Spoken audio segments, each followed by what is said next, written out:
ये कहानी सिर्फ एक शख्स की नहीं है, बल्कि उस एक विचार की है जो कभी मर नहीं सकता।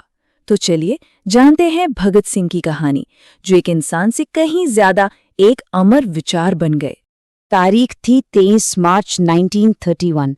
अब ये सिर्फ कैलेंडर की एक तारीख नहीं थी, नहीं, ये तो भारत के इतिहास में कह सकते हैं खून से लिखी गई एक रात थी। जगह थी फिरोजपुर के पास, सतलुज नदी का किनारा। चारों तरफ घना अंधेरा और एक अजीब सा सन्नाटा। तभी उस खामोशी को चीरते हुए अंग्रेज अधिकारियों की एक गाड़ी वहां आकर रुकती है। गाड़ी से कुछ बोरियां निकाली जाती हैं, उन पर केरोसिन छिड़का जाता है और आग लगा दी जाती है। उस घने अंधेरे में आग की लपटें दूर तक दिखाई देती हैं। पास के गांव वाले ये देखकर मशाले लेकर उस तरफ दौड़ने लगते हैं और उन्हें आता देख अंग्रेज अधिकारी एकदम घबरा जाते हैं। आखिर इतना डर किस बात का था? जब गांव वाले वहां पहुंचे तो उन्होंने जो देखा वो दिल दहला देने वाला था। 3 अध जले शरीर। ये शरीर थे भगत सिंह, सुखदेव और राजगुरु के। सवाल ये उठता है कि ये कौन थे जिनसे एक पूरा साम्राज्य मौत के बाद भी इतना खौफ खाता था। इस क्रांतिकारी आग की चिंगारी कहाँ से उठी, ये समझने के लिए हमें थोड़ा समय में पीछे चलना होगा। भगत सिंह का जन्म 1907 में एक ऐसे परिवार में हुआ था जहां देशभक्ति खून में ही थी।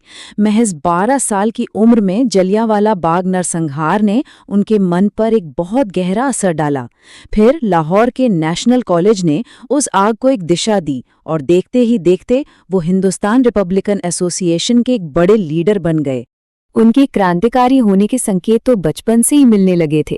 एक बार वो अपने पिता के साथ खेत में थे और जमीन में छोटे छोटे तिनके गाड़ रहे थे। पिता ने पूछा, ये क्या कर रहे हो?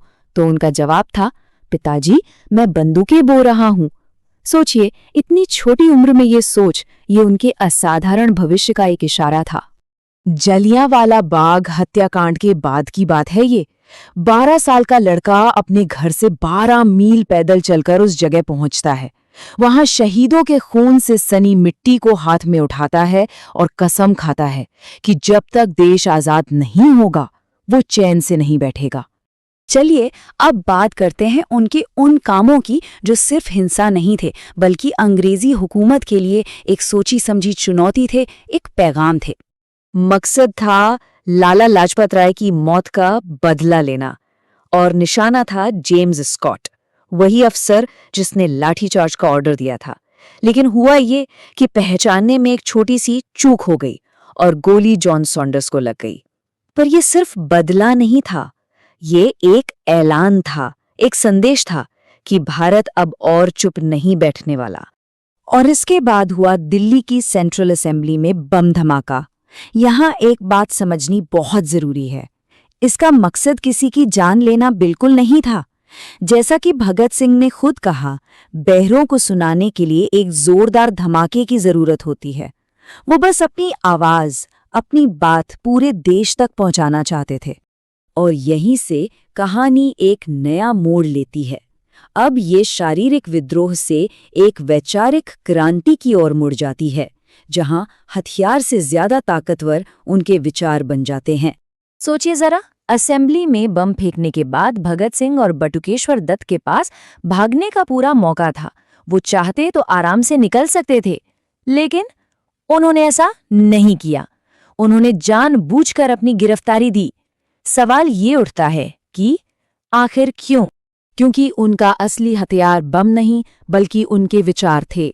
जैसा कि वो खुद कहते थे, क्रांति की तलवार विचारों की सान पर तेज होती है।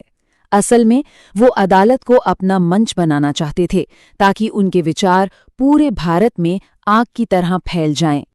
116 ये सिर्फ एक नंबर नहीं है, ये उन दिनों की गिनती है जब भगत सिंह और उनके साथियों ने जेल के अंदर भूख हड़ताल की थी। और ये हड़ताल अपने लिए नहीं थी, नहीं, ये भारतीय राजनैतिक कैदियों के हक के लिए थी।